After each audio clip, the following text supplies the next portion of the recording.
एक दिवस सगळ्यांना हे जाणवेल. आज ज्या घरात तुम्ही प्रेमाने सर्वांवर जीव ओवाळून टाकता, त्याच घरात एक दिवस तुमचं अस्तित्व नकोसं झालेलं असेल. ज्या लोकांसाठी तुम्ही तुमचं आयुष्य झिजवलं, त्यांच्या डोळ्यातून कंटाळा आणि थकवा झळकताना दिसेल. ज्या हातांनी तुम्ही कधी कुणाला उपाशी ठेवलं नाही, त्या हाताने अन्न मागितल्यावर मात्र आज तुमची तब्येत बरी नाही ना, एकच भाकरी घ्या असं उत्तर मिळेल. कारण त्यांना तुमचं लघवी मलमूत्र साफ करणं नकोसं झालेलं असेल. तुमचं शरीर जेव्हा दुर्गंधी देईल, तेव्हा तुझ्या सोबतीला बसणं तर दूरच, कोणी तुझ्या खोलीच्या दाराशी उभं राहणार नाही.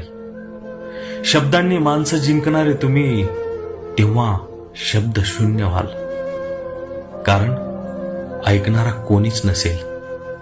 तुमच्या अस्तित्वाची किंमत फक्त तुमच्या उपयोगापुरती मर्यादित राहील. आणि एक दिवस ज्या स्वतःच्या लोकांसाठी तुम्ही सर्वस्व दिलं, तेच तुमच्या मृत्यूची इच्छा करतील. कदाचित तेव्हा तुम्हाला जाणवेल की स्वतःसाठी थोडं जगायला हवं होतं, की ज्यांच्यासाठी आपण झिजलो ते आपले नव्हतेच, की थोडं आयुष्य आपल्यासाठी जपायला हवं होतं. पण तो वेळ, तो काळ निघून गेलेला असेल.